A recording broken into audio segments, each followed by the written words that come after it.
Those Shoes by Maribeth Boltz.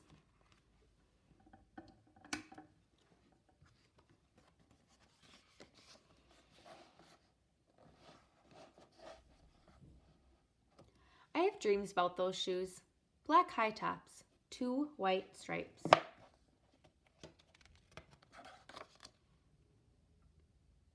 Grandma, I want them. There's no room for want around here. Just need, Grandma says. And what you need are new boots for winter. Brandon T. comes to school in those shoes. He says he's the fastest runner now, not me. I was always the fastest runner before those shoes came along. Nate comes to school in those shoes. Antonio and I count how many times Nate goes to the bathroom. 7 times in one day, just so we can walk up and down the hall real slow. Next, Alan, Jacoby, and Terrence each get a pair. Then one day, in the middle of kickball, one of my shoes comes apart. Looks like you could use a new pair, Jeremy, Mr. Alfrey, the guidance counselor, says. He brings out a box of shoes and other stuff he has for kids who need things. He helps me find the only shoes that are my size. Velcro, like the ones my little cousin Marshall wears. They have an animal on them from a cartoon I don't think any kid ever watched.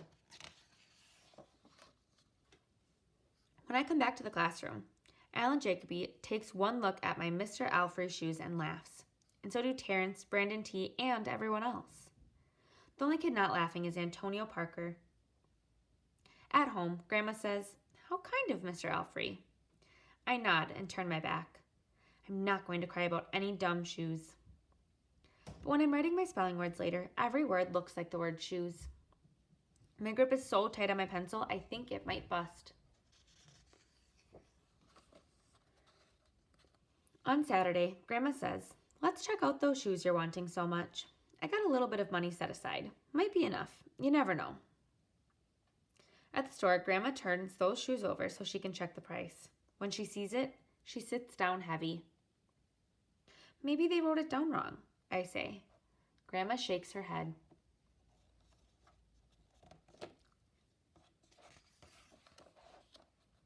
Then I remember the thrift shops. What if there's a rich kid who outgrew his or got 2 pairs for Christmas and had to give one away? We ride the bus to the first thrift shop. Black cowboy boots, pink slippers, sandals, high heels, every kind of shoes except the ones I want. We ride the bus to the second thrift shop. Not a pair of those shoes in sight. Around the corner is the third thrift shop. I see something in the window. Black shoes with 2 white stripes, high tops, perfect shape, $2.50. Those shoes. My heart is pounding hard as I take off my shoes and hitch up my baggy socks. "How exciting," Grandma says. "What size are they?" I shove my foot into the first shoe, curling my toes to get my heel in. I don't know, but I think they fit. Grandma kneels on the floor and feels for my toes at the end of the shoe. "Oh, Jeremy," she says, I can't spend good money on shoes that don't fit." I pull the other shoe on and try to walk around. "They're okay," I say, holding my breath and praying that my toes will fall off right then and there. But my toes don't fall off. I buy them anyways with my own money, and I squeeze them on and limp to the bus stop. At home a few days later, Grandma puts a new pair of snow boots in my closet and doesn't say a word about my 2 big feet shuffling around in my 2 small shoes. "Sometimes shoes stretch," I say. Grandma gives me a hug.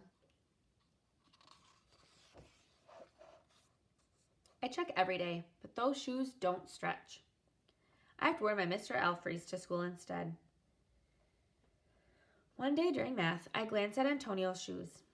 One of them is taped up, and his feet look smaller than mine. After school, I head to the park to think. Antonio is there, the only kid who didn't laugh at my Mr. Alfrey shoes. We shoot baskets. A loose piece of tape on Antonio's shoes, smacks the concrete every time he jumps. I think, I'm not going to do it. We leap off the swings. I'm not going to do it. We race from one end of the playground to the other. I'm not going to do it, I say. Do what? Antonio says, breathing hard.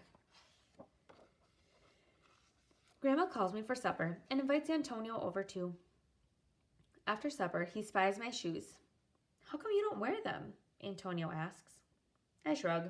My hands are sweaty. I can feel him wishing those shoes were his. That night, I am awake for a long time thinking about Antonio. When morning comes, I try my shoes on one last time. Before I can change my mind, the shoes are in my coat. Snow is beginning to fall as I run across the street to Antonio's apartment. I put the shoes in front of his door, push the doorbell, and run. At school, Antonio is smiling big in his brand new shoes. I feel happy when I look at his face, and mad when I look at my Mr. Alfrey shoes. But later, when it's time for recess, something happens. Everywhere, there's snow. Leave your shoes in the hall and change into your boots, the teacher announces.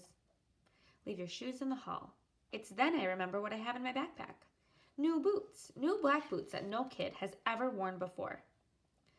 Standing in line to go to recess, Antonio leans forward and says, "Thanks." I smile and give him a nudge. Let's race.